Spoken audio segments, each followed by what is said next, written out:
This is Hiro, a first-year high school student. He has a thing for zombie movies, the living dead kind. He's so obsessed. His room is plastered with zombie pics, and his collections are seriously bizarre. His dream? To find love with a gore-covered zombie girl. He told his two best friends about it, and they laughed their heads off. They're like, "Stop goofing off and watch those dumb zombie flicks. You're gonna lose it." Whatever. Hiro's sticking to his dream. Hiro's family lives in the Sea-Dao Temple. His family has been running this huge temple for 3 generations. This is Dun, the main character's dad, and he's the head priest here. Then there's Grandpa Yogo. He's pretty old and gets forgetful, always saying he hasn't eaten right after he has. Hiro's little sister, Mio, is 12 and's in charge of cleaning up the temple. Oh, and there's also an adopted family member, a stray cat named Badu that hangs around the temple begging for food. So now, it's family. Hiro's mom passed away a while ago, so she's not around. Hiro is pretty happy with his life, but one day his cat gets hit by a car and dies. He was heartbroken and just clutched the cat tightly. Only people who truly love animals would know that level of sadness. He buried it in the backyard and even built a little shrine for it. His sister sat with him, sharing the grief. That night Hiro couldn't sleep at all. He just kept thinking about Badu. It was so sweet, it shouldn't have died like that. Then suddenly he had an idea. He dug through his closet and pulled out a book he'd swiped from a relative's house. It's supposed to teach you how to bring dead creatures back to life. He wasn't sure if it was for real, but Hiro had to give it a try. He dug up Badu's corpse, put it in a cooler, and then drove off really fast to someplace no one ever went to, an abandoned apartment complex way outside of town. He went up to the top floor to prepare for the process of bringing Badu back. Even if it came back as a zombie, he'd still love it. The book had a bunch of ways to do it, so he'd try a new one each day. First night was about calling up Badu's spirit. Then the second night he made a potion. Suddenly, there was a clanking sound from behind the building. He looked out and saw this girl. Her name was Ditan. She was kneeling by the well and crying her eyes out. The next day, Hiro woke up with this gloomy look. His sister was dressed up as a ghost, which made him jump. Then he just quietly went and got some ice. He'd use the ice to keep Badu from decomposing. He put it in the corner of the closet. He was yawning all the time at school. This one brown-haired dude was always complaining about how weird the school system was. Like, why have separate schools for boys and girls when it's all high school? The guys go to Sea-Dao school, and it's across a river from the girls' school, called Sunka. Brown Hair went there just to look at the girls' butts. He was always saying how unfair it was. Funny thing was, the girl from yesterday was also at Giant-Ka school. She was a new transfer student and the principal's daughter. Even though she just got there, Brown Hair had already got all her info and was even using binoculars to stare at her butt. School was boring and made Hiro so tired. He hadn't even had a break before a girl came and bugged him. Her name was and she's his cousin who's a year older than him. She came over to return a zombie movie she borrowed. Then she grabbed his neck for not coming to get it. After that, she borrowed another one and ran off. The third night, Hiro was back at the abandoned place. He was making a potion just like the book said, but when he got to the next page, it was all blurry. It said to add a poison, but he couldn't read which one. He was always doing this stuff and getting nothing, so he felt guilty for Badu. If he failed by the weekend, he'd bury it. It was raining, but he heard footsteps outside. He looked, and it was still Ditan. She was sitting at the well crying her eyes out. Turns out she's from a really rich family, but she's not free. Her dad never lets her hang out by herself, and makes her take naked pictures for her birthday to keep track of her growth. She's 16, not a kid anymore. Hiro heard all her complaints. A few minutes later, they were sitting next to each other, looking embarrassed. Hiro went to say something, and she moved in close, asking him not to tell anyone what he heard. Hiro was like, "Okay, it was no big deal." She asked what he was doing there. When she found out he was trying to bring his cat back to life, she got super excited. She wanted to help him. She was into animals, she'd like to feed them and take baths with them. But her dad doesn't let her have any, so she had no choice. Hiro laughed because Ditan was so naive. He was messing with her, but she still believed him. She wasn't like his friends. She'd probably get taken advantage of by boys. She got all embarrassed and said she wasn't like that. She said that even though she'd never been in love, she definitely wouldn't be tricked. Then she asked Hiro if he'd been in love. He said he hadn't because he wasn't interested in living girls. He was into zombie girls. It's been his dream since he was little. Ditan thought he was interesting, and so she said she'd see him tomorrow. She had to get home. Episode 2 is all about Ditan, the billionaire's daughter. Her family is rich, but she didn't get to have a normal life as a teenager. She grew up with tons of servants. One time, when she tripped, her maid got fired. Then another 3 maids got fired just because they let her touch a stray cat. Eventually, there was no maid that could make her dad happy. As for her mom, that's a whole different story. Her mom always acted jealous because her dad loved his daughter more than he loved her. He loves her, but he's got a creepy fetish. Every time it's Ditan's birthday, he'd take her pictures, not regular photos, but he would force her to strip and pose naked for him. When she was little, she thought it was normal, but as she got older, she got super embarrassed. What's more, her dad would put the photos up all around the house. The older she got, the more she kept to herself. She had no one to share her feelings with. Her mom was always scowling because she'd taken away all her dad's attention. Even when she went to school, her dad had people following her, but he forbade her from hanging out with just anyone. Then, one day she met her first friend, Naka. Naka was really nice, and she would always talk to Ditan, and invited her to her house. The dad was only okay with it because Naka's family had money. Ditan felt close to her, so she started to open up to Naka. She told her that her dad always made her take naked photos on her birthday. Naka was shocked to hear that. Naka told her to go home and tell her dad what she doesn't like, even if it means arguing. All that matters is that they understand each other because they are all a family. When she got home, Ditan got up her courage and told her dad she didn't like taking naked photos, being followed, or being judged when she hung out with friends. But her dad just didn't listen. He said, "The love between father and daughter is the most sacred. It goes beyond the norms." After that, her dad was secretly mean to Naka's family, because he knew Naka was poisoning his daughter's mind. Ditan didn't see Naka at school, so she ran to her house. Naka acted cold and mean as if Ditan was evil. Apparently, she'd told her dad something that got Naka's dad fired, and now they had no money. So, Naka had to move away to go to school somewhere else. After that, Ditan didn't have anyone to play with. Her dad wanted to be the only one who had his daughter. Even though she was 15, he still made her take naked photos, then framed them and hung them up around the house. Ditan didn't want to live anymore. She just gave up and let her dad do what he wanted. That's the sad backstory of Ditan. Today, both of them were back at the abandoned apartment. Hiro showed her a zombie movie. She watched it all intently, following every scene of the movie. She'd never seen anything like that before, so it was super exciting. She was so focused that Hiro had to remind her, "You're here to help me make a resurrection potion, not watch movies." After that, they both got to work on the potion. He was doing it exactly like the book said, mixing all kinds of flowers like bindweed, plum, celery, pennywort, and mushrooms. But there was one flower he couldn't read, so Hiro just randomly added a flower. On their way there, Ditan had found an extremely poisonous flower, so she asked Hiro if she could go pick it. About 10 minutes had passed, and she still wasn't back.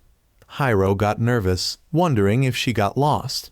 He went to the entrance and saw that she was hanging off the side of a cliff.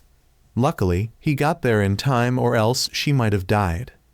The flower she had picked was called a hydrangea, and it's a flower that grew everywhere around her house. It was extremely poisonous, and if ingested there was a high chance of death. Hiro was confused though because he remembered seeing his grandpa eat the leaves before, and nothing happened. Ditan was also unsure if the leaf was actually poisonous.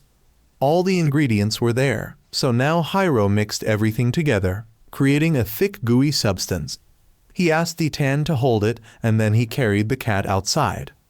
After that he forced the cat to drink the whole thing. Both of them sat there quietly and prayed. Time kept passing, and it was almost dawn and still nothing. It was clear that the potion didn't work. Hiro was so upset that he gave up the idea of bringing Badu back to life. The next day he would bury it and see Ditan again another time.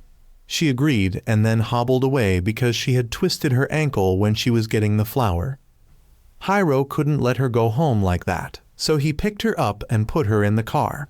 He drove her halfway, then she said she was fine, because she has a secret way to get home since she's always sneaking out from her house. After that, they said goodbye and said they'd see each other another night. But they didn't know that her dad saw them through binoculars. Hiro was now on his dad's radar, and he was going to have a hard time soon. Ditan walked through the woods to get back to the mansion. She couldn't believe how many hydrangea bushes she had in her yard. Hiro was going back and saw and waiting for him at his place. She had come to return the zombie DVD. Since she had heard he always went outside at night, she got curious. Hiro just said he was going to the river to get some fresh air, but En didn't believe it. That's when she saw the cooler. Hiro tried to stop her, but she just went right on and opened it. All of a sudden Badu came back to life and flew away. Hiro was in shock because his resurrection experiment was a success. At the mansion, Ditan was very upset because her dad had caught her. He locked her in her house and didn't let her go anywhere, not even school. How was that any different from being imprisoned? She had finally found a friend, and before their friendship had even begun, her dad had to stop it. What was the point of living?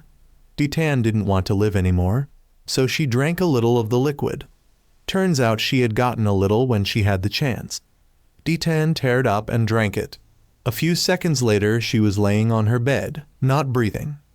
Episode 3. In her dream, Ditan remembers the night before, when her dad caught her and slapped her a bunch of times. He was yelling and forbidding her from doing everything.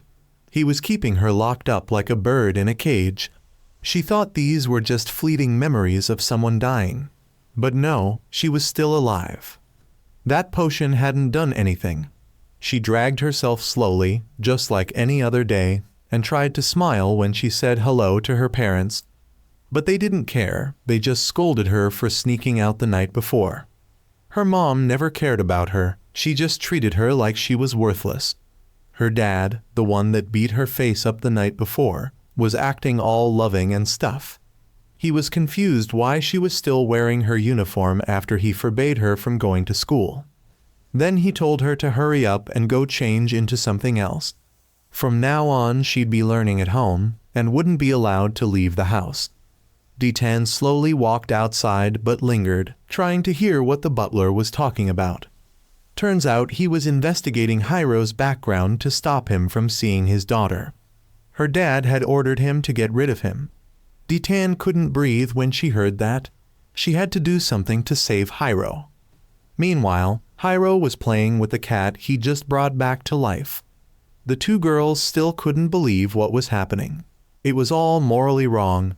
Even though it came back, the cat was really weird. It had no pupils and it made this weird sound. Nobody knew what it was, it just looked like a zombie. And leaned in and whispered, "What if that thing bites us? Will we turn into zombies?" Hiro got angry. Suddenly the cat smelled something and ran off. The two of them didn't think twice and ran after it. His sister grabbed his bag because she knew he was skipping school.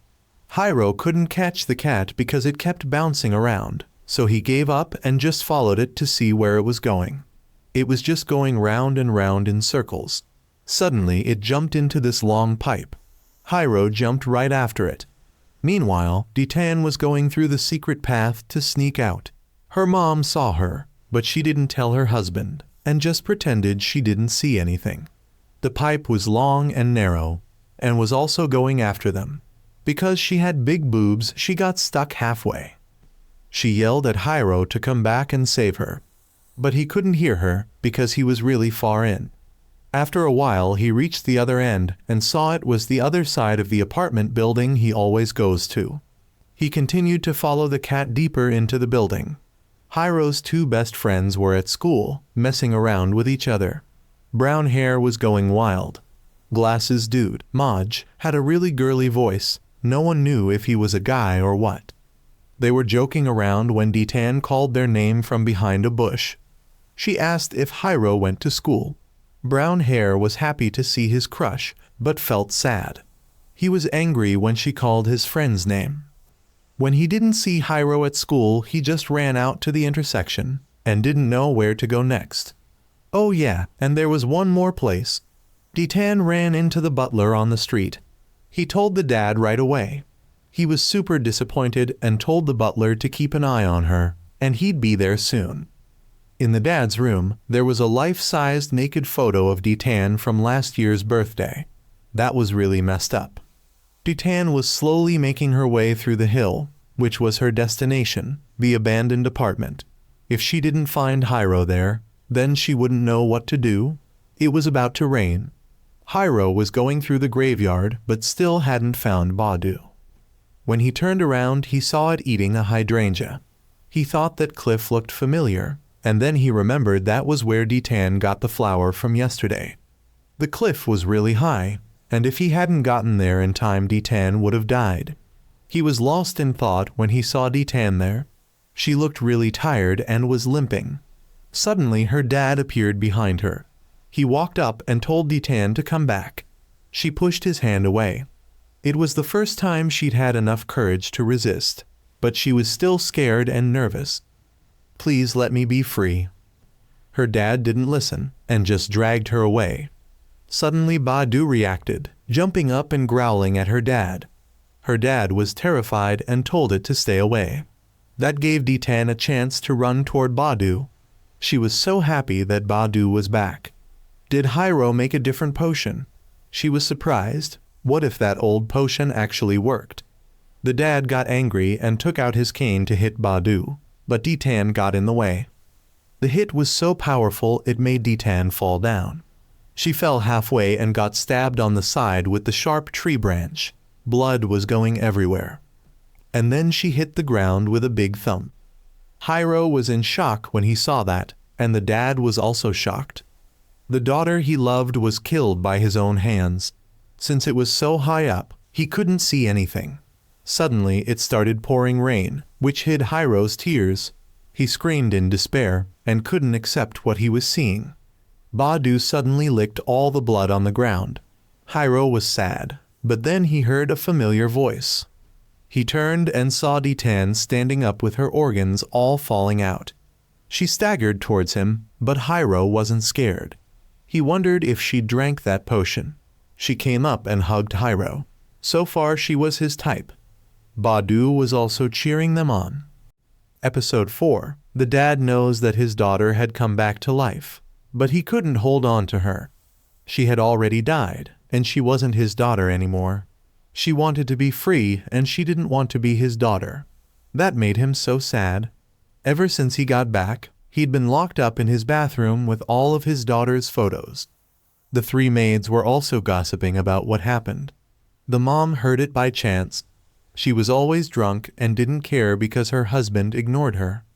So she was always out partying with guys with six-pack abs. When she heard her daughter wasn't coming home, she went straight to the bathroom and demanded to know what happened. She only wanted to know what was going on because this affected her position as the principal. If word got out that her daughter was running away, it wouldn't look good. Then the butler came to say that Ditan was at Hiro's place. So, the dad was suddenly in a good mood, and he said that Hiro had been trying to make his daughter run away from home. He swore to get back his daughter's purity from Hiro. Meanwhile, Hiro was holding up Ditan's shirt so she could stitch her wound. She was really good at sewing. Every day at school, they have 10 minutes of sewing before class. It's supposed to be their morning exercise. After sewing, she wrapped her wound up. Nobody knew if it would heal since she was dead, and she also didn't feel any pain, so Hiro was happy. She was even happier because she was in her boyfriend's room for the first time. But Hiro wasn't as happy. He was worried if Ditan was okay with her body. Her skin was cold, her pulse was gone, and her pupils were dilated. But in reality, Ditan liked herself this way. She looked out the window and saw Badu at the tree across the street. The weird thing was, its eyes had pupils. Hiro was wondering what it was thinking. Ditan heard it and said that it was saying that tree was the most comfortable spot to sleep in. Turns out that when they turn into zombies, they can all understand each other. Then she started acting like a zombie from a movie.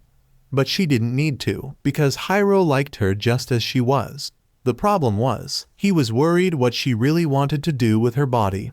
She said in a very nonchalant way, "I just want to live a normal life, go shopping, travel, or go to the movies with others." Hiro was so happy. It was just like a date. Suddenly Ditan got closer, and they both went silent. She started to lean in to kiss him. Before their lips touched, they got interrupted by a piercing scream. It was En, and she was really angry that Hiro left her in the pipe yesterday. Today she came to get back at him.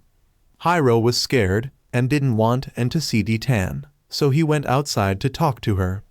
Ditan was shocked that she had kissed him. She was outside and En was strangling him. She said, "You dared to leave me behind?" She tried to call him, but he didn't pick up. He had just caught his breath when his two friends showed up. Brown hair, Gasa, somehow tripped and fell on the ground. Gasa wanted to introduce Ditan to him. "She's so hot, why didn't you tell me?" Mage noticed that Hiro changed his type of women. Hiro quickly said that he only liked zombies, and he wasn't interested in other women. Then Hiro remembered that Ditan was a zombie now. He was so worried about her that he'd forgotten.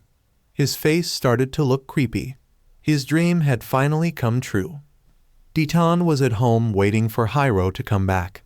It was 6:30 p.m. She had been waiting for a while, so she decided to take a bath.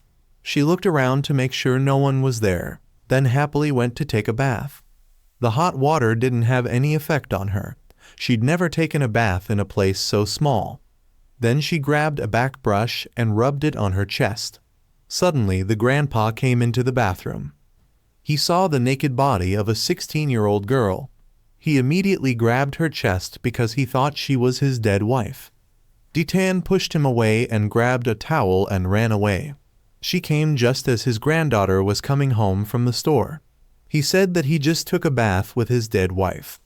Mio immediately knew that he was lying, because his wife's name was Kiko, not Sajia.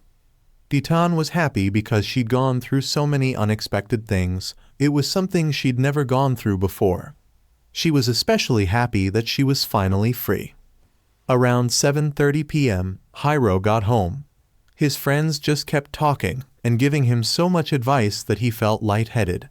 He got home and saw his sister was making dinner, but everything was so messy. He flicked on the light and then saw a very seductive scene. Ditan was wet and staring at him seductively. She wasn't trying to seduce him, but she was losing consciousness and her body was stiff and she couldn't move. Hiro touched her and realized she was stiff. She was undergoing rigor mortis. If this continued, her skin would rot. In a month, her body would be a skeleton. Hiro carried her to bed. Her body was stiff, so he couldn't move her into a good position. Episode 5. Hiro turned the AC on to 20 degrees to stop her body from rotting. He sat there for a long time and didn't leave until he felt cold. He told her good night and then went to another room to sleep. The next morning, his sister woke up and Hiro asked her if she had a book about mummification. He wanted to borrow it. She said she did, but she lent it to her classmate. So, Hiro gave up on that. Right now, Hiro couldn't find a way to stop Ditan's body from rotting. Even though he'd put a "Do Not Enter" sign on the door, he was afraid someone would come in. If the family found out, it would be a huge problem. So, he started cleaning the closet so Ditan could sleep in there. Then he carried her very slowly. Suddenly he tripped on a book and fell. D-Tan's body landed on his body, making Hiro feel excited. His dad was telling him to come down for food. Finally, he managed to put D-Tan into the closet. Suddenly, he heard this icky sound coming from D-Tan's belly. Was she still hungry as a zombie? He didn't think too much about it and just closed the closet and went downstairs to eat. Dinner was still fun as usual. His grandpa just kept eating and saying that he hadn't eaten yet. Meanwhile, Anne was dropping off lunch at D-Tan's place. On her way out, she ran into a pink-haired girl. She was in D-Tan's class, and she asked her about her because she hadn't seen her at school. She said a bunch of stuff about how great D-Tan was. She even had a ton of photos of her, and got annoyed at her and left. Since it was a holiday, there was no school. The dad decided to have the whole family do a spring cleaning. Hiro was complaining why he had to help since he was very busy. The dad scolded him saying, "You just bought a new cat when Badu died. You're not being respectful to it." Hiro said, "That's Badu. He came back to life." Grandpa saw it happen. His grandpa even said he bathed with his dead wife. They were both really annoying. They both had the same annoying habits. The grandpa even said, "I created the potion that brought him back to life, and the world should thank me." Hiro jumped up and said, "You did?" But his grandpa left before he could hear him, and the question was left unanswered. When he was wiping the door, he thought that he needed to get information from his grandpa. He needed to know how to mummify someone. He was distracted when he saw Mio ask if she could help him clean his room because it was a little messy. At first he said yes, but then he thought better of it. He said he was trying to change himself, and he'd become a very clean person, so he didn't need help. "Okay then," she said and left. They all finished cleaning, and it was noon when Anne came to bring lunch. His dad even said she was really thoughtful, and that she would make a great wife, and got all flustered and playfully hit Hiro. After that she left to do other things. When she was halfway there, she remembered she had to borrow another zombie movie. Since Hiro was cleaning, she just went straight to his room. When she got there, she turned the AC off because she said it was a waste of electricity. Then she started to look for a horror DVD. The door opened slowly, and she'd already seen all of them, so it was hard to choose. All of a sudden, Anne felt a long strand of hair, and then heard some thumping in the closet. She was really curious, so she went closer, but there was no one inside, because D-Tan had been hanging out at the top of the closet all along. When she turned around, D-Tan jumped on her, and was so strong and couldn't move. Then she grabbed her chest, making Anne gasp. Then D-Tan ripped her shirt off, and then screamed. Hiro heard the noise and ran as fast as he could. He opened the door and saw a horrible scene. D-Tan was sucking on her chest, making her feel really good. Luckily, Hiro pulled her off so Anne was okay. Then D-Tan jumped and tried to kiss Hiro. He didn't stop her, so he let her do whatever she wanted. Episode 6. After she finished kissing him, D-Tan seemed satisfied. Anne was super worried. Why was D-Tan here? And why was she acting like a zombie? And hit Hiro with a stuffed animal for being so immoral. How could you kill a girl just to satisfy your zombie fetish, and then choked him and he couldn't say anything? Meanwhile, D-Tan had crawled out with Badu. They were going across the rooftop. Hiro knew this wasn't good, so he told Anne to stop messing around and go get his grandpa from the bathroom. After that, he also went to the roof to follow them. Then he met his dad downstairs. His dad asked if everything was all right, and why Anne was screaming. Hiro just said she was watching zombie movies, so it was nothing to worry about. Then Hiro looked outside and saw that D-Tan was sitting in a field of hydrangeas. She was eating the leaves like they were delicious. It was working because her pupils were returning. A few minutes later, she became lucid and realized she was sitting there without clothes on. Hiro was quick to throw his shirt to her. He realized that both Badu and D-Tan needed the poison from the hydrangeas to live. After that, his grandpa showed up. He was wrapping his arms around D-Tan. He knew that his grandson was bringing dead people back to life, So he gave him some advice. 1. Make her exercise.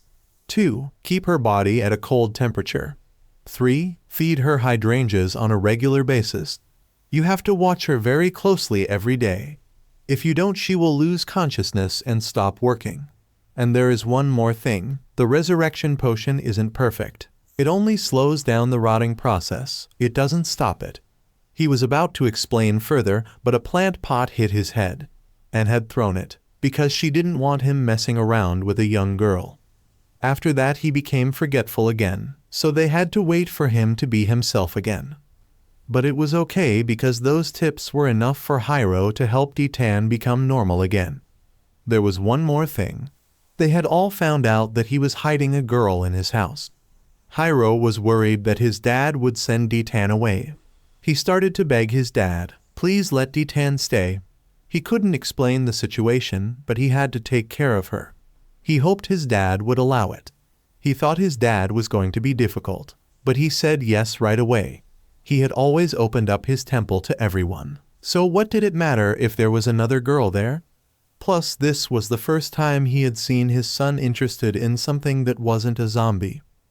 Hiro was feeling a little awkward. D-Tan was a zombie after all. But he still kept the secret from his family. Hiro called D-Tan over and said that his dad had agreed. Everyone was happy except for An, because she had been crushing on Hiro for a long time, but now someone else had come in between them.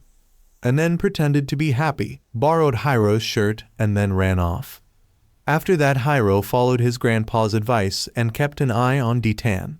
So he started a diary of what was happening every night. He would let D-Tan stay in his room because it was impossible for them to stay together. D-Tan came out and thanked him. She said that he could stay in there with her. She didn't mind. Hiro refused because they'd kissed, and it was enough for him. D-Tan jumped up. What was that? Who kissed who? Don't tell me you took advantage of me when I wasn't conscious. She started shaking Hiro by the neck. Answer me, why were you so gross? To avoid any trouble, Hiro said nothing happened, and he was just joking. The sister saw everything that was happening and went to her room. She wrote a poem about how her brother was enjoying his youth. The next day, Hiro decided to record everything so he didn't have to write all the time. He would record every detail of D-Tan's body to see what had changed. He would record everything without skipping a thing. When it was time for food, the dad asked why D-Tan wasn't eating with them, since it would be more fun. He said she was shy and didn't want to bother them. The family cared so much about D-Tan that his sister had even made food just for her. But Hiro couldn't tell them that D-Tan was a zombie and didn't need to eat. Right after that, and came to drop off some girls' clothes, because Hiro had asked her to. She even tried to ask for underwear. How was D-Tan gonna fit into her clothes? She was way too small.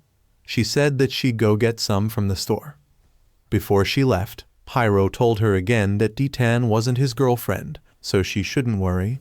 Then he thanked her for the clothes, and just smiled, and then went upstairs with the clothes. He saw the two of them feeding each other leaves. A little while after that, Hiro took D-Tan for a walk, because his grandpa had told him he needed to make her exercise if he wanted her body to work properly. They walked around with everyone watching because Hiro had such a hot girlfriend. But they didn't know that she was a zombie. Everything they were doing was being watched by the butler. It was clear that her dad had started to act. Some things had changed since D-Tan turned into a zombie. She couldn't feel her limbs anymore. She had lost her sense of taste. She didn't need to go to the bathroom, and she didn't need to sleep. All of those things made D-Tan realize that she really was dead. But she liked this state because she was free from her dad and could do what she wanted. D-Tan slowly walked up with a desperate look and said, "Hiro, please take care of my body." Hiro just smiled because he didn't know what to say. Because he was thinking how to keep her body from rotting, how to help her live like a normal girl, and how to find an alternative to the hydrangea leaves if they became extinct. He was distracted when they were walking across the street when a car almost hit him. Luckily, D-Tan saw and pulled him back. As a zombie, she was super strong, and when she pulled him, he flew like 20 meters. Hiro wasn't hurt though. Seeing D-Tan's face was enough to get rid of the pain. She lifted his arm and saw that it was scratched. She licked around his wound to disinfect it. He didn't know if it worked, but her senses had changed when she tasted blood. Episode 7. Anne was walking around and couldn't stop cursing out Hiro. She couldn't believe that he brought a girl home and was sleeping in the same room. They showed the reason why the two of them were so close. When she was little, Anne and her family went to the countryside, and somehow Anne wandered off into a graveyard. She stood there crying her eyes out because she was so scared. That's when Hiro came and led her out of the graveyard. He was always going there, so he wasn't scared. The two kids held hands and walked down the street. That was when Anne had her first crush on Hiro, and told her mom about it, and a few days later her mom brought her to meet Hiro's family, and grabbed Hiro's hand and said that they would always play at the same house. After that, Anne was always at Hiro's place. She was a year older than him, so they were like a brother and sister. The first time he showed her a zombie movie, she was screaming so loud at the blood and guts. Then she ran outside and cried. After a while, she got mad that Hiro didn't come out to comfort her. She suggested that they go outside and to stop watching horror movies. But he didn't listen. He just kept watching TV. When she turned it off, he finally woke up. That's why he listened to her and went outside to play. She kept asking him what his hobbies were. He innocently said that they were all zombie-related, like watching movies and reading zombie books. Even when he went to the park with her, he was always digging in the ground because he'd heard that dead people were buried under cherry blossom trees, and got really mad and decided that she'd had enough of Hiro. She wasn't going to play with him anymore. A few days later, she went back to the city with her family. She didn't say goodbye to Hiro. The story fast-forwards 2 years. Anne's family had decided to move back to the countryside and build a restaurant there, and they were very close to Hiro's house. His mom had invited him over to play, but he just stared at his zombie manga and didn't talk to her. She invited him to play video games, but he didn't budge. He was still the same as 2 years ago, and got bored, so she just let him be. She sat at the table in a bad mood. Her mom asked what was wrong and then suggested that she go rent a cartoon DVD to try to get him to join her. She said that maybe he'd like it. She took her mom's advice, but he just ran to the zombie movies. She was super terrified when she saw them. These movies were for adults, but the owner still sold them to him and told him not to tell his parents. On the way home, she couldn't understand why he liked zombie movies so much. She was going to get him a cartoon DVD, but she ended up getting this. She ripped the DVD out of his hands and was going to go return it. Hiro chased after her, saying not to do that. On their way, they ran into a mean dog. The two kids were too scared to run. Hiro climbed up the side of the wall, leaving Anne to cry her eyes out. The dog kept barking and coming closer. Hiro couldn't let that happen, so he grabbed a pipe, closed his eyes, and started swinging it. Because of that righteous action, he was able to protect Anne. Then both of them sat there crying because they were so scared, and didn't return the DVD, but held onto Hiro's hand on the way home. She thanked him for saving her. At that moment, Anne fell back in love with him. She also started to like his hobbies, and slowly started to watch zombie movies without feeling scared. Episode 8. D-Tan decided to come down and eat dinner with Hiro's family to bond with them. When they saw her eating leaves, they just thought she was a vegetarian and that she wasn't anything different. Hiro didn't sit down and eat. He just filmed D-Tan from head to toe. Her grandpa was still the same, always eating and saying he hasn't eaten. Usually in the evenings, D-Tan would go out to look at the moon. Since she didn't need to sleep, she had a lot of time. Hiro would also sit there and jot down what had happened to D-Tan that day. Suddenly Badu came in and started vomiting hydrangea leaves. Turns out zombies only absorb the poison and the rest comes out. Hiro got really excited and filmed it. D-Tan also did it, but she wouldn't throw up because she would never do that in front of anyone. The next day, D-Tan asked Hiro to go buy clothes since she wanted to be a normal girl. Hiro said okay, as long as it was under $2,000. Hiro went outside to get some air, because she had been picking clothes for over an hour and still couldn't find something she liked. She'd never gone shopping before, so she didn't know what to pick. A little while later, Ditan came out in a new outfit that looked really stylish. While she was picking clothes, Hiro had bought something for her, but didn't tell her what it was. They moved on to the next location, but they didn't know that they were being followed by a lot of people disguised as normal people. Turns out that they were hired by Ditan's dad. They were keeping an eye on their every move. When the time was right, they would kidnap Ditan and take her back to her dad's place. They went inside a haunted house. Hiro was so scared he hid behind a curtain and didn't make a sound. Ditan was expressionless. She said, "This is like my species." Then she said it was very tacky and had no aesthetic value. When they got outside, Hiro admitted that he only liked zombie movies and books, but when he saw them in real life he was terrified. After that he gave Ditan a present, a special jacket that could hold dry ice in it. When Ditan wore it, her body temperature would stay low, so that she wouldn't be harmed by the sun. Ditan cried tears of happiness. This was the first time someone had ever given her a present. But then she realized that she wasn't crying tears because they wouldn't fall out.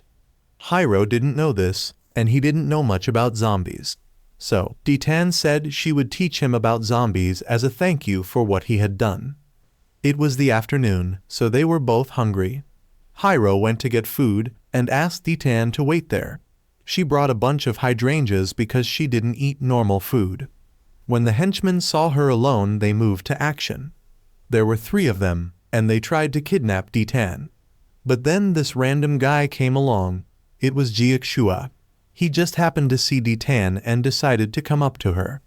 Jiaxua had no shame and was all over her, and even grabbed her hand and pulled her outside, because he noticed that her body was really cold. The 3 goons had to follow them to wait for a good opportunity. Jiaxua invited Ditan to the park, but she was scared because it was midday and very sunny. They thought this was a good chance, so 2 of them tried to kidnap her, while the other one went to punch Jiaxua in the face. Luckily, Ditan moved out of the way and kicked one guy. The other guy couldn't pull her away from the bench. When Hiro came back, he didn't see Ditan. He saw leaves and the bench all broken up. He knew something was up, so he started looking for her. He heard her scream outside, so he went to look. He saw her yelling and hitting all the guys with a bench. When Hiro called out to her, she finally stopped. She thanked him for saving her, but in reality he hadn't done anything. He saw that she was super strong and could easily break the bench, even though it was anchored to the ground. Then he saw his friend Jiaxua lying on the ground with the guys. What was he doing here? Hiro went up to the fat guy and tried to get him to tell him why they were trying to kidnap Ditan. He thought it was her dad, but before he could say anything, the other 2 pinned him to the ground and ran off. Ditan wanted to chase after them, but Jiaxua was holding her back. He was too dumb to be on their side. Because of that, Ditan couldn't catch them. They managed to kidnap Hiro and drove off. They told her dad that they couldn't get the girl, but they did manage to get the guy she was with and asked what they should do. The dad was calm and told them to bring Hiro over to his place. He'd negotiate to stop the chaos. Episode 9. Since Ditan showed up, nothing had really changed. Mio was still cleaning the house because she was the only girl. Everyone else was super lazy. Every night when she got back, she'd always see him in his treehouse, and he always looked really busy. He'd been like that ever since Ditan had showed up. In reality, he was trying to figure out how to keep her body from decomposing. Other than cleaning the house, Mio was going to school, just like all the other kids. She was really close with 2 girls, her brown-haired friend Miko, and her short black-haired friend Wai Kai. The 3 of them used the roof of the school as their base, and they talked about zombies. Wai Kai had found a zombie at school. It was the art teacher Yama. A few days ago, Wai Kai had forgotten something at school, so she went back after school to get it. When she was in the art room, she heard a noise. She was curious, so she peeked inside and saw a very scary scene. The teacher was holding a piece of raw meat, and she put it in her mouth and ate it. Then she put the meat into her bag and it started moving, like there was something alive in there. After that she was always bringing a black bag with her, and it was always moving. She was also moving weird, staggering, and her face was all sunken, and she had dark circles. That's why Kai was saying that she was a zombie. The three of them decided to investigate her art room after school. They hid behind a table, while Yama came into the room. They saw that there was a live animal in her bag, and she was feeding it bloody meat. The three of them were terrified and knocked over a statue. That's how she found them out. So she went home. Turns out that she was just carrying her pet alligator, her pet. She was afraid that it would run away, so she always took it with her. After work, she would go to the art room and feed it liver. One day when she was feeding her pet, she decided to try a piece of raw liver. And that made her have to run to the toilet. She was so dehydrated, that's why her face was sunken. So the zombie mystery was solved. Today, Miko heard something about another zombie. On her way home, she smelled something really gross, so she followed it and stopped in front of a house. She looked over the wall and saw that there was a ton of huge bones in the garbage. The stench was unbearable. Then she got scared when she got caught. They thought she was a zombie. But she wasn't. The family was just boiling bones for soup. They wanted to open a faux restaurant, so they had to test it. The couple made her a bowl of beef noodle soup, and she had to cover her nose and mouth because the smell was terrible. But it tasted great when she ate it, and she couldn't stop eating it. She finished the entire bowl and didn't leave a single noodle, so that wasn't a zombie. Then it was Mio's turn to say that she had a zombie at her place. Of course it was her brother, but she wasn't sure. Then she started to talk about how she didn't know her mom, because she had died before she remembered anything. She only remembered that her hand was cold and wrapped in bandages when she touched her head. On the new moon, Mio would always get some flowers and fruit for her mom. Hiro would also get her zombie stuff, but it was the thought that mattered. Since the graveyard was close to Hiro's place, Ditan was always there. She would stay there when An came over because she didn't want her to misunderstand her relationship with Hiro. That's where she met Mio and heard about how her mom had died. She was surprised to see that her mom had died so early, because she thought she was just away on business. Ditan admired Mio for always doing all the chores around the house when she didn't know anything since she was a rich girl before, so she volunteered to help her with chores. From this perspective, she saw how much Ditan reminded her of her mom. She blushed, but Ditan just thought she was sick. She touched her forehead and it was cold, just like her mom's hand. So, she said, "Mom." Then she was too embarrassed and ran away. She was so nervous she tripped and fell. A little while later Ditan bandaged her up. That's how she finally got to feel her mom's warmth, which she had never felt before. The two other girls thought that it was super boring because she just kept talking about zombies. Episode 10, Hiro was locked up in a huge room, and he was all tied up. The maid was nice enough to bring him some water, but he didn't need it. He just kept yelling for them to let him go and that he was being kidnapped. A little while later his wife walked by because she had heard his yelling. Her name was Adai, Danny's wife and Ditan's mom. She was curious about how their relationship was going, but she thought they just kissed because Ditan was a zombie and she would start smelling and rotting soon. Hiro couldn't believe that she was her mom because she was saying horrible things. Adi said that she wasn't her real mom, and not even Ditan knew that. Ditan was her stepdaughter and Adi was a maid. Then she married Danny. She said she was a maid, but she had a degree, because that's how the family hired help. She started to say how it had happened. Ever since Danny was a young master, all the maids wanted his attention and wanted to marry him and become rich. Adi was one of them. But unlike everyone else, she was after his heart and not his money. But that was pointless because Danny didn't care about the maids. So everyone was saying he wasn't into girls. When Danny went to college, Adi started working there. After a while, she started to understand him.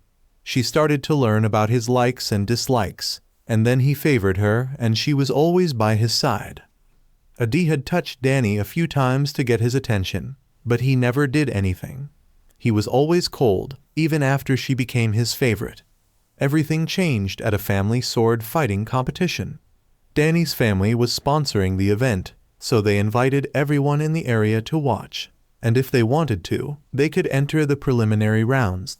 Eventually only Danny and a blonde guy were left. Danny won after a while, and everyone was cheering for him, but Danny was angry. He knew that the blonde guy had let him win, so he threw his gloves and left. At the end of the day, Danny was saying goodbye to everyone when a girl in a wheelchair gave him the gloves he had dropped. Then she gave him some advice, that even if it was rigged, it didn't mean his hard work was worth nothing, and if he didn't appreciate it, he was in the wrong. Those words made a big impression on Danny, and he proposed to her when she was 15. His relatives were not happy about his decision. They didn't want their son to marry a poor girl who was also disabled. But Danny didn't listen. He broke all ties with his family so he could marry her. Then the wedding took place. That girl was Detan's mom, but she passed away after Detan was born. Danny held his daughter when he visited his wife's grave, and he felt terrible. Ever since then he was a shell of a man. He wouldn't eat. It felt like he was going to die. During that time, Adi was always taking care of him. She stayed by his side and helped him get back on his feet. That paid off. Danny got better and then married Adi. Adi was wearing her wedding dress and officially had Danny. But it was only on the surface, since Danny ignored her and they never even slept together. He spent all his time with his daughter. He only married Adi because he thought Detan needed a mother. He played with his daughter day in and day out. One day Adi suggested they go on vacation to take a break and have their honeymoon, because they hadn't done anything like that. Danny agreed, but he also brought his daughter. The entire vacation he was only paying attention to his daughter. Adi was left to do whatever she wanted. They would only be together when Detan wanted a photo with her mom. She felt normal though, because it was just a father and daughter being close. But then one day the butler told her not to try to win over Danny. No matter how hard she tried, she would never win. Then he showed her a secret room. She looked through a hole and saw it all, a huge secret room where Danny would ask his daughter to get naked and pose in all kinds of seductive ways to take pictures of her. Detan was too young, so she was just listening to him. The flashing of the camera made Adi understand what was going on. Turns out that Danny still loved his dead wife, and he saw his wife in his daughter. That's why he was acting the way he was. He didn't see Detan as his daughter, he saw her as his wife. After telling her story, Adi ripped off her clothes. She rubbed her breasts on Hiro's face and asked if they felt warmer than Detan's breasts. Then she tried to kiss him. Luckily, Hiro dodged it so both of them fell over. Because he only liked zombies and not normal women. Adi was crying because no one cared about her, and everyone only cared about Detan. Suddenly Badu came in and tried to comfort her. She hugged it because it was so cute. When she found out it was a zombie, she pushed it away. It was now angry. Right after that, a maid brought Hiro to meet the boss. Adi was still crying. Even Hiro got Danny's attention and not her. While that was happening, Detan was asking the taxi driver to take her home. She said he should go faster and turn on the AC. The driver did what she said, but he was thinking why she wanted the AC since it wasn't hot. He also wondered if she could pay.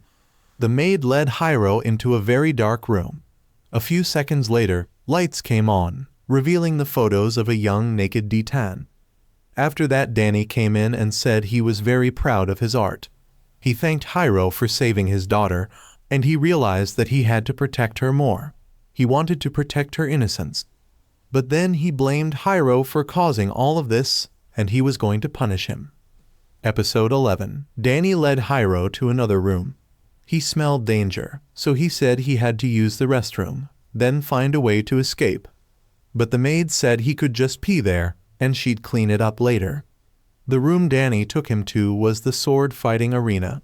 He was going to fight him with swords, and whoever was better was going to take care of Ditan. Meanwhile, Ditan was running into the mansion. The taxi driver was happy because the mansion was so big. He knew she would be able to pay him. Ditan told the two maids to take her to her dad, but they kept talking to her to waste her time. While they were doing that, the two thugs grabbed her. Then one went and told her mother that she couldn't be bothered right now, and that her mom didn't need to see Ditan. Ditan was tied up in the basement. That's when the maids showed their true colors. They were going to torture Ditan, and no one would ever know. They hung her up and started to torture her. They were screaming with joy because they had been waiting for this for so long. Hyro was putting on his gear to fight, but he was only a newbie and was fighting a top-tier fighter. So he was trying to stall for time by saying random stuff. The two maids had finished their first round of torture. They were making her wear cosplay outfits that they liked. Ditan was really angry because she didn't have much time. She used her zombie power to break the chains and ran around the house looking for Hyro. Hyro was telling Danny random things, like teaching him life lessons and talking about taking naked photos of his daughter for her birthday. That was a secret that only him and his daughter knew. Hearing that made Danny furious. He used all his power to stab through his armor and stab Hyro in the stomach. Just as Ditan was running in and saw everything, the maids were also watching. He said that it was normal for him and that he could make Hyro disappear. But even though he had a hole in his stomach, Hyro somehow managed to punch Danny in the head. He screamed in pain. Why was Hyro still working?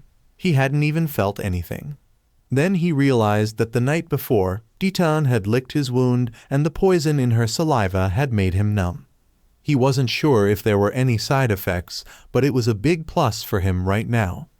Danny couldn't believe that he had lost to some punk kid. He took out his sword and went for Hyro's neck. No matter how much magic he had, you couldn't live without your head. Suddenly, Ditan took out the sword in Hyro's stomach and blocked the attack. She said, "If you want to kill him, you'll have to go through me." But he could never do that. Everything he did to protect his daughter. With all his power, he contacted the best doctors from around the world to find a way to turn Ditan back into a human. He just needed her to come with him to another country, and there was a good chance that they could heal her. But Ditan refused. She liked being a zombie. She said that if she was with Hyro, she would be happy. Danny didn't understand why his daughter was so simple. Hyro went to explain that Ditan wanted to live like a normal girl, have fun, buy things, hang out with friends, and not be watched by anyone. Danny was crying because he had finally understood what his daughter wanted. His mistake was that he had never listened to his daughter, and always did what he thought was best.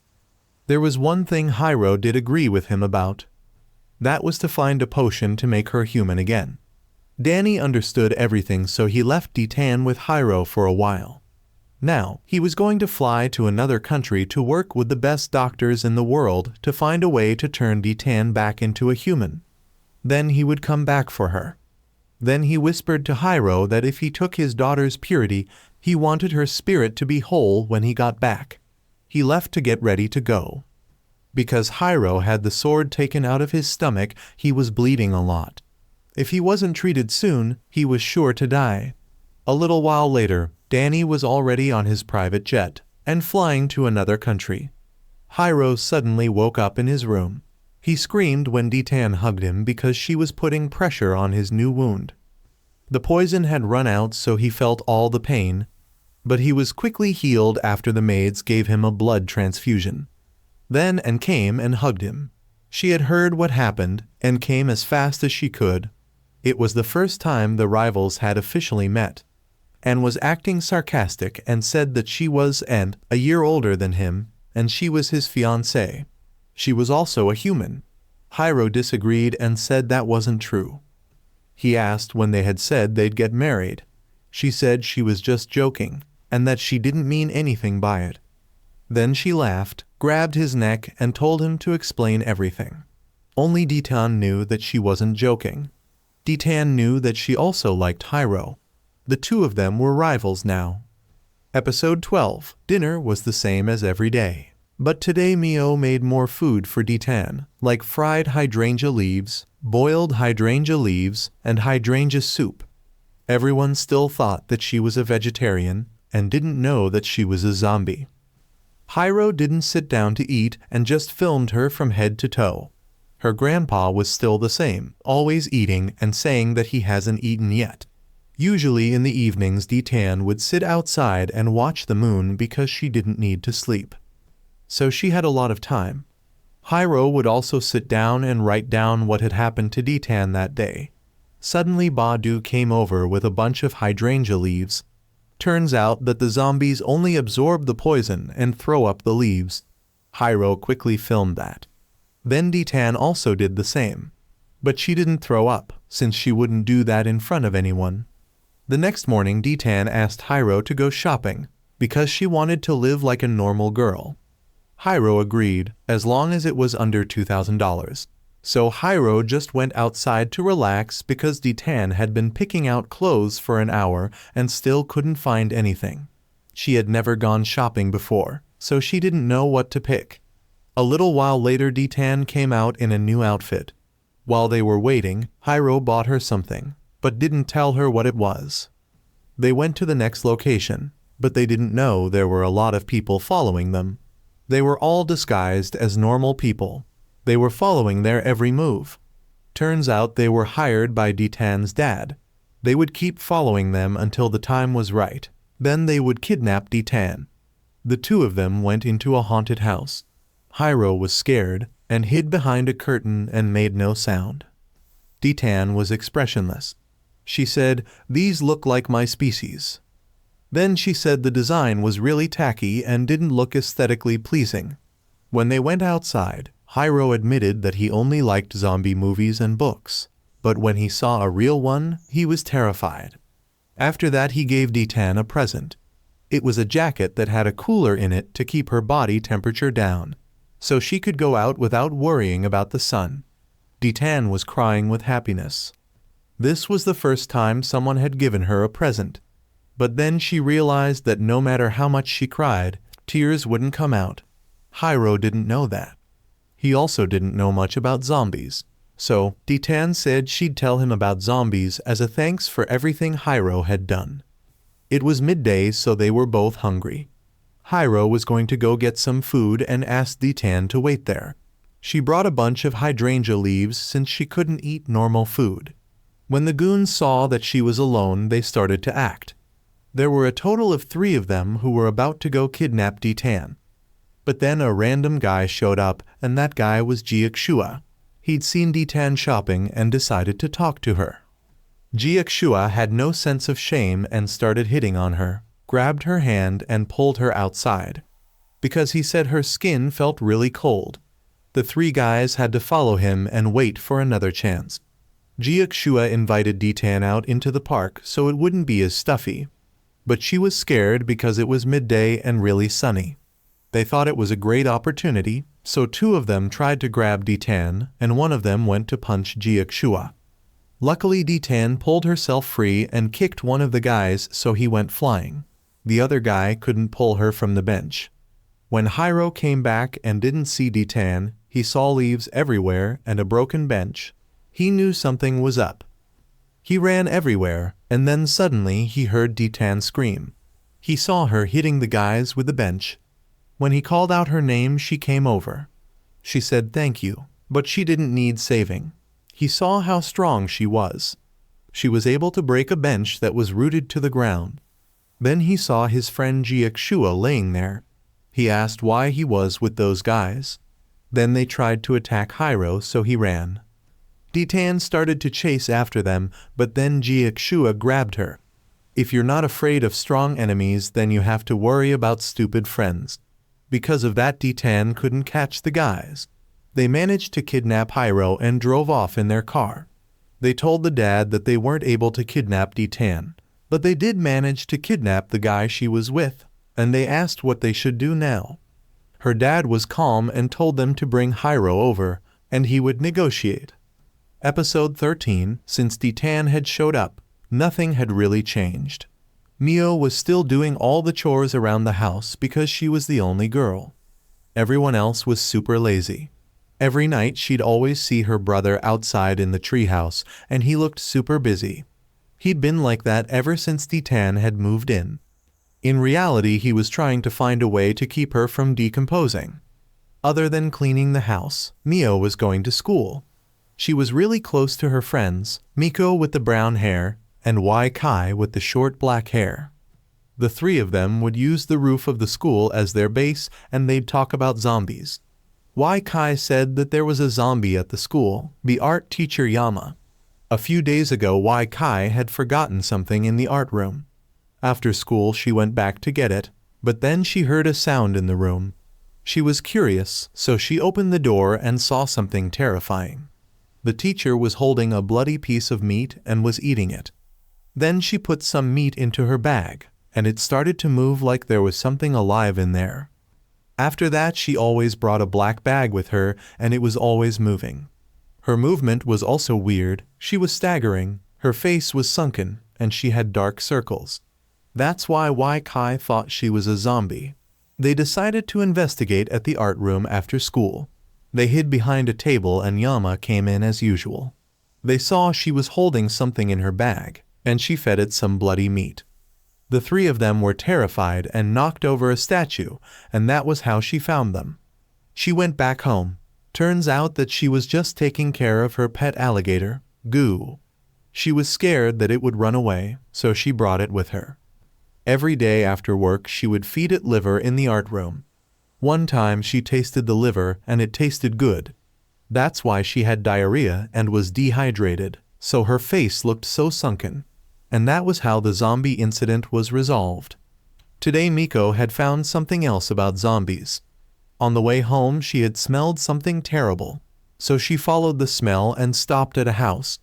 She looked over the wall and saw a ton of huge bones in the garbage. The smell was horrible. She got scared when the owner grabbed her. She thought they were zombies, but they were just boiling bones for soup. They were planning on opening a pho restaurant, so they made her a bowl of pho to try. She covered her face because the smell was so bad, but it tasted amazing. She finished the entire bowl without leaving anything. And that was another zombie investigation. Then Mio said that there was a zombie at their place, but in reality it was her brother's idea. But she wasn't sure. Then she started to talk about when she was little, and her mom had left them. She only remembered that her mom's hand was cold and she had bandages around her head. On the new moon, Mio would always get flowers and fruit for her mom. Hiro also got her zombie things, but it was the thought that mattered. Since the graveyard was near Hiro's place, D-Tan was always there. She would always hang out there when N came over because she didn't want her to get the wrong idea. She met Mio there and found out that her mom had passed away a while ago. But she always thought her mom was just away for business. D-Tan admired Mio for doing all of the housework by herself, since she was rich and didn't know how to do anything, so she volunteered to help her. From that angle, she could see that D-Tan was just like her mom. She blushed, but D-Tan thought she was sick. She touched her head and it was cold, just like her mom's hand. So, she called out, "Mom," then ran off in shame. She got so flustered that she tripped and fell. A little while later, D-Tan bandaged her up. That was when she felt her mom's love, which was something she had never felt before. The other two were just annoyed because she kept talking about zombies. Episode 14. Adi was always drunk and high. She was so lonely in the huge mansion. She was so desperate that she tried to seduce the driver. But he was too clever and didn't fall for her tricks. At school, the teacher told her that D-Tan was an amazing student. She was good at everything, from academics to sports. She had been chosen to be the representative at the debate competition. But Adi didn't like that. She told the teacher to find something D-Tan did wrong and punish her.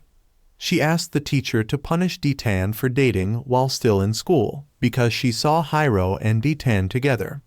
The teacher said that was a private matter that had nothing to do with school.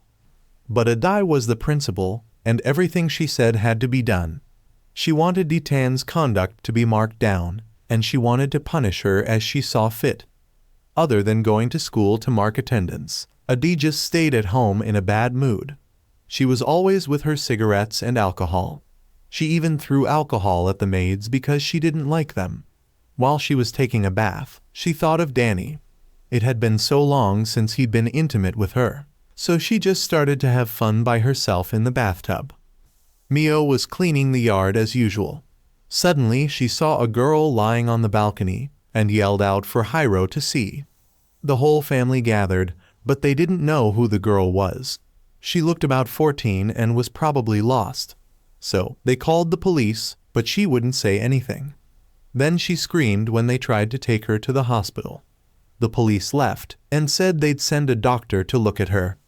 The dad told the 3 kids to try to talk to her, since they were the same age, but she wouldn't say anything. Hiro even did funny things to try to get her to react. It worked, and she started to giggle. Then she glared at D-Tan. Because she was always laying down, D-Tan had to bring her dinner. But when she opened the door, she was gone.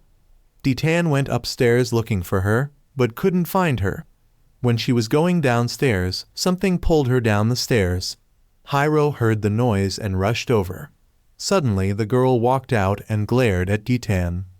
The next afternoon, Mio was acting weird because the hydrangea leaves she kept in a box were gone. D-Tan had just come home from school, so she wouldn't have taken them. She didn't think too much of it and just went to pick more from the garden. But when she got there, she was shocked to see that all the hydrangeas had been burned. That's why she had to sit there and watch everyone eat.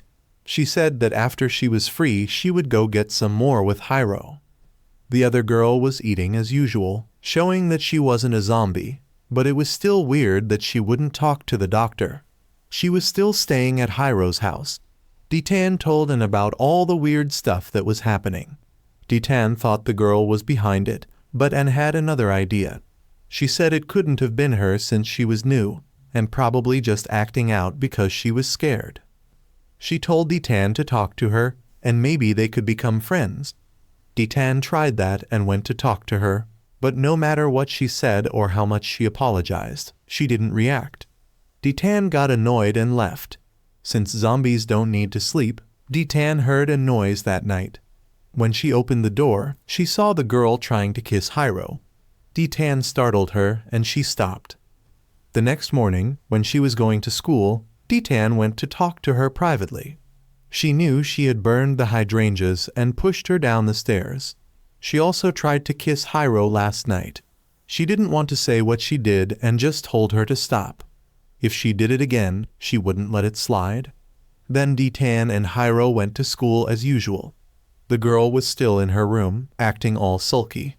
Then she punched herself in the face, making blood go everywhere.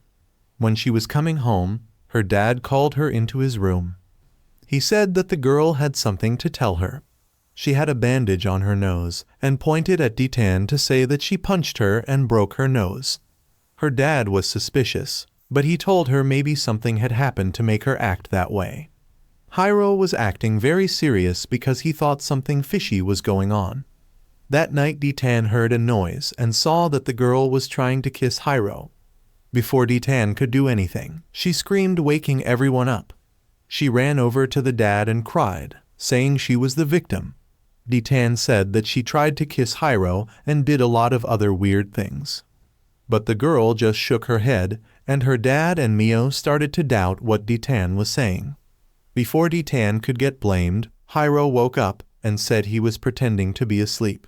He knew the girl was trying to kiss him. When the girl realized she was caught, she pushed her dad and ran off. D-Tan and Hiro immediately gave chase and caught up to her since she had tripped. That's when she showed her true colors. She said she was Adai, D-Tan's stepmom. She wanted to take everything away from D-Tan. She was jealous of her because everyone liked her, and that no one cared for her when she was pretty and cute. Hiro said she was the one who needed to change. If she kept being so evil, people wouldn't like her. If you give love, you will receive love. But if you give hate, you will receive a beating. But Adi wouldn't listen. She let out her evil spirit, which shot up into the sky and turned into a storm. Hiro shielded D-Tan so they could run to safety. Adi was laughing manically and then fell into a puddle of water. Then she woke up and realized it was all a dream because she was still in the bathtub. The weird thing was that D-Tan had the same dream as well. So she looked over and saw that Hiro was still sleeping. The next day, the teacher said that D-Tan had been punished and it just needed a disapproval. The school decided to give her 2 weeks of community service for dating and kicked her out of the debate. A lot of teachers and students were against the punishment. They said that D-Tan hadn't done anything wrong. But Adi had changed her mind after that bad dream. So, she didn't want to do anything bad anymore. D-Tan was telling Hiro that she didn't get punished. He already expected it, so he acted like it was nothing. He said Adi had listened to his complaints, and that's why she changed her mind. Then D-Tan realized that Hiro had the same dream as her.